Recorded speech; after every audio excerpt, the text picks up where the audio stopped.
Most people probably don't think of Iceland when they think of the Second World War, and they wouldn't be wrong for doing so because Iceland wasn't an active participant. However, that doesn't mean Iceland didn't have a role to play. The location of the island gave it strategic importance that made it important to both sides of the conflict. Learn more about Operation Fork, Operation Ikarus, and the role of Iceland in the Second World War on this episode of Everything Everywhere Daily.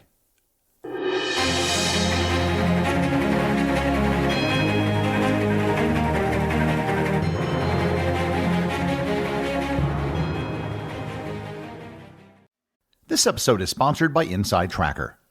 To live your healthiest and longest life possible, you need to have the right data. Inside Tracker takes a personalized approach to your health and longevity by getting data from the most trusted and relevant source possible, your body. By using data from your DNA, blood, and fitness trackers, Inside Tracker gives you personalized and science-backed recommendations on things you can take control of to optimize your health, like food, supplements, workouts, and lifestyle choices, including ways to optimize sleep and stress. Inside Tracker tests and provides optimal ranges for over 40 biomarkers, like ApoB, magnesium, vitamin D, testosterone, cortisol, and ferritin. If your specific biomarker level is unoptimized, Inside Tracker provides recommendations that are personalized just for you. For a limited time, you get 20% off the entire Inside Tracker store when you sign up at insidetracker.com/EED. So if you're ready to get a clear picture of what's going on inside your body, along with science-backed recommendations, then visit insidetracker.com/EED. There have been many important weeks in history. Weeks where empires were toppled, kingdoms were established, and wars were decided. But perhaps the greatest week of all is Shark Week. I'm here to let you know that Shark Week is now a podcast. On Shark Week, the podcast, marine biologist Luke Tipple welcomes a wide variety of guests to discuss sharks, the ocean, and how the world's biggest ecosystem impacts your daily life. You'll hear inspiring stories from shark encounter survivors, learn cutting-edge science from the world's foremost researchers, and listen in to controversial topics like whether it's okay to kill sharks in the name of science, or what's the connection between illegal shark fishing and human trafficking. Join Luke in exploring the surprising links between our lives on land and life in the ocean. On Shark Week, the podcast, you'll learn about our oceans through the lens of the most captivating predator in the world, the shark. And as someone who's been in the water with all manner of sharks, including great white sharks off the coast of South Africa, it's a topic I personally find fascinating. You can listen to Shark Week, the podcast, wherever you get your podcasts. Once again, that's Shark Week, the podcast.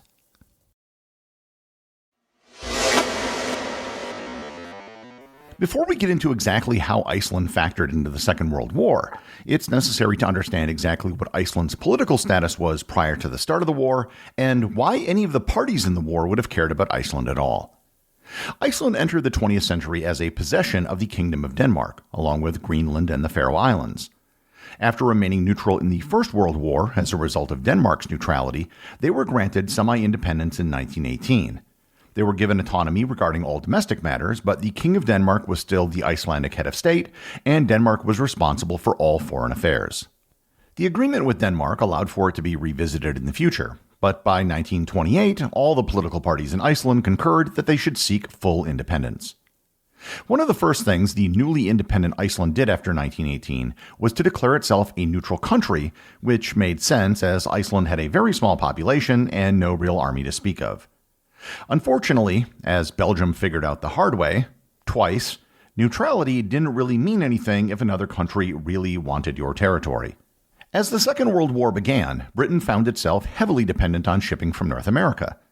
The Germans, aware of British reliance on this shipping, began a multi-year campaign to sink as many of the ships sailing to the UK as possible. These attacks on shipping were mostly conducted by German submarines, known as Unterseeboots or U-boats. This became known as the Battle of the North Atlantic, and it literally lasted from the start of the war on September 1st, 1939, until the surrender of Germany in May of 1945. The Battle of the North Atlantic was in large part a replay of what took place in World War I. In the First World War, Britain defended the North Atlantic with a naval blockade that ran from the Shetland Islands in the very north of Scotland to Norway. However, on April 9, 1940, the Germans initiated Operation Weserübung, which was an invasion of both Denmark and Norway. Denmark fell in a single day. Norway put up a bigger fight, but they too eventually fell in June. The German invasion of Norway was largely a preemptive move to prevent Britain from doing it first.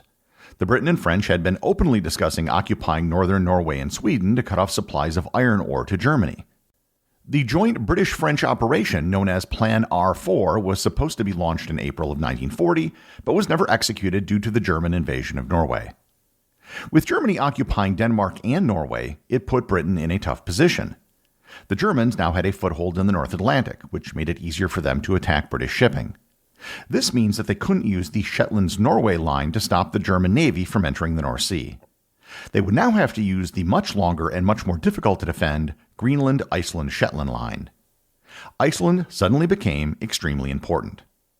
If the Germans were to occupy Iceland, which they could do easier than they took over Denmark, they would have the perfect base to launch relentless attacks on British shipping. On April 9th, the day the Germans invaded Denmark, the British government sent a message to the Icelandic government saying that they would be willing to help Iceland maintain its independence, but would require bases on the island to do so. They also invited Iceland to join the UK, quote, as a belligerent and as an ally. The next day, April 10th, the Icelandic parliament declared the Danish king no longer able to perform his duties as he remained in Denmark while it was under German occupation.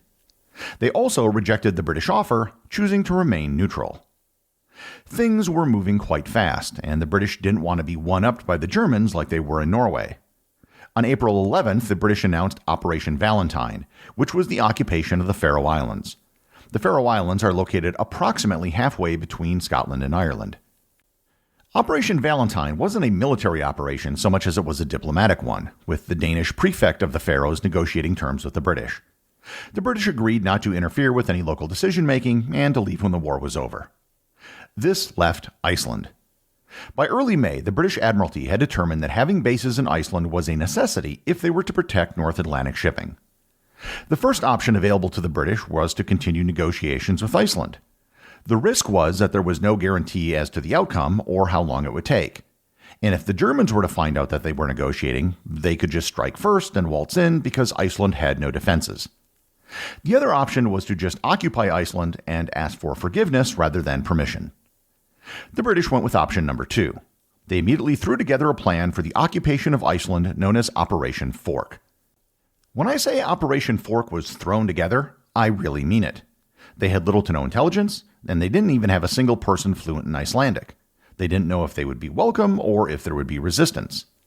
They also didn't know if there would be Danish ships in the harbor of Reykjavik, and if so, would they attack them or would they join them? On May 3rd, the 2nd Royal Marine Battalion stationed in Surrey was given orders to be ready to travel to an unknown destination on 2 hours' notice. The 2nd Royal Marine Battalion had only been formed a month earlier and was woefully undertrained and was lacking in even basic gear. On May 6th, the units were moved by train to Scotland where they were to board ships. However, there were delays in loading the ships with equipment, and operational security was breached as everybody knew that they were going to Iceland. The ships finally set out and were off the coast of Iceland on the early morning of May 10th. At 1:47 a.m., the commander of the operation sent out one of their Supermarine Walrus reconnaissance aircraft to provide reconnaissance of the Reykjavik harbor. It wasn't supposed to fly over the city of Reykjavik, but the plane ended up doing exactly that. As Iceland had no airplanes that flew at night, the sound woke up many people in town, and the Prime Minister was notified. The British lost whatever element of surprise they had. The head of the German consulate on the island also saw the plane, realized what was happening, and rushed back to the consulate to burn their documents. At 3:40 a.m., an Icelandic police officer saw a small flotilla of ships entering the harbor and notified the Prime Minister. The Prime Minister ordered customs officials to get on a boat to notify the British fleet that they were violating Icelandic neutrality. A bit after 5 a.m., a ship with about 400 Marines arrived at the harbor where the British consul, who had been notified of the occupation, was waiting for them. A crowd had gathered to see what was going on. The British consul famously asked a police officer, quote, "Would you mind getting the crowd to stand back a bit so the soldiers can get off the destroyer?" The police officer replied, "Certainly." With absolutely zero resistance, the British occupied the radio station and the Department of Meteorology so that they couldn't broadcast news of the occupation to the Germans. The primary target was the German consulate. The British, again finding no resistance at the consulate, simply walked up and knocked on the door. The German consul protested that Iceland was a neutral country, to which the British officer in charge replied, So was Denmark. Despite being perhaps the most unorganized and haphazard British operation of the war, it was executed without a single shot being fired, with 0 deaths and 0 injuries.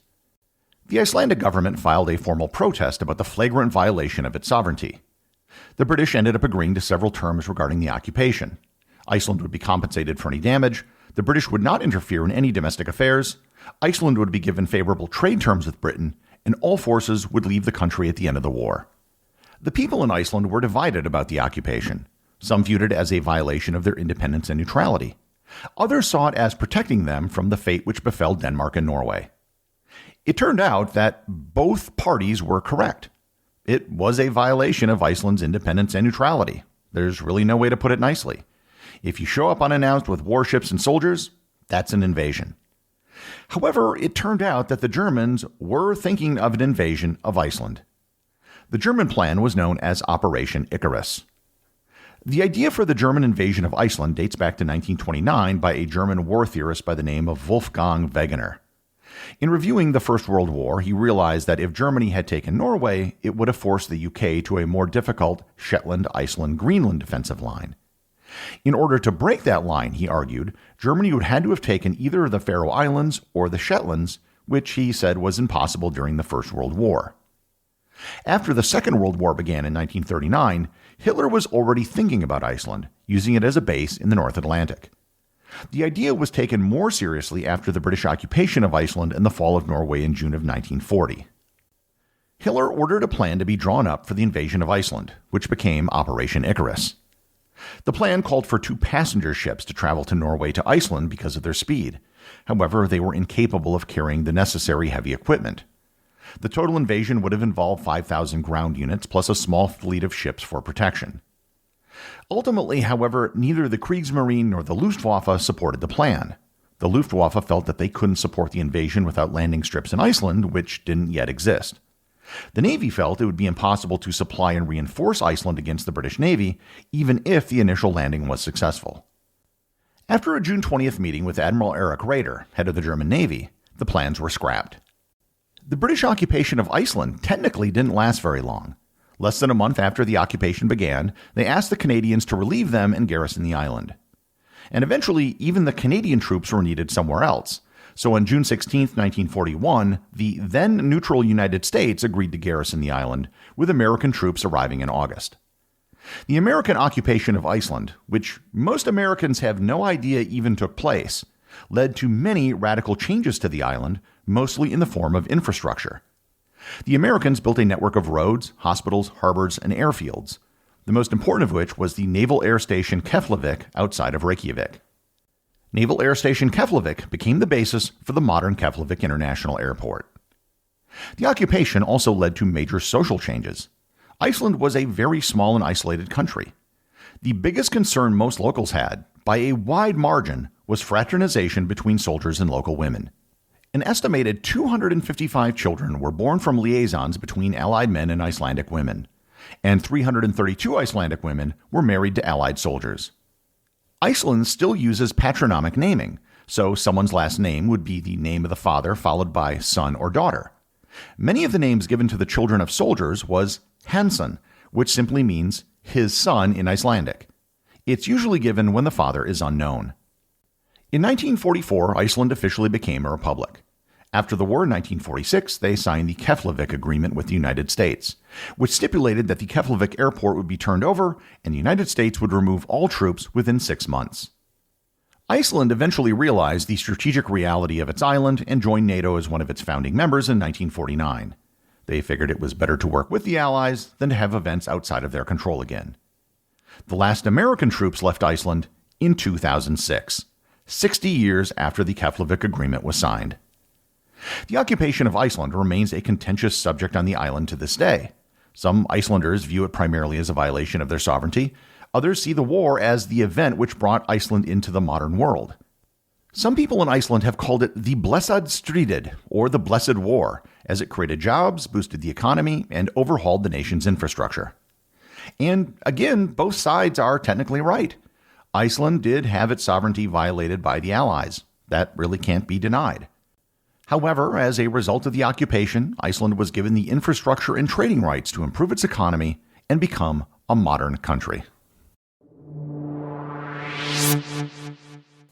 The executive producer of Everything Everywhere Daily is Charles Daniel. The associate producers are Thor Thompson and Peter Bennett. I just want to thank everyone, including the show's producers, who support the show over on Patreon. If you'd like to support the show, just head over to patreon.com, which is currently the only place where you can get show merchandise. Also, if you want to talk to other listeners about the show, head over to our Facebook group or Discord server, both of which have links in the show notes.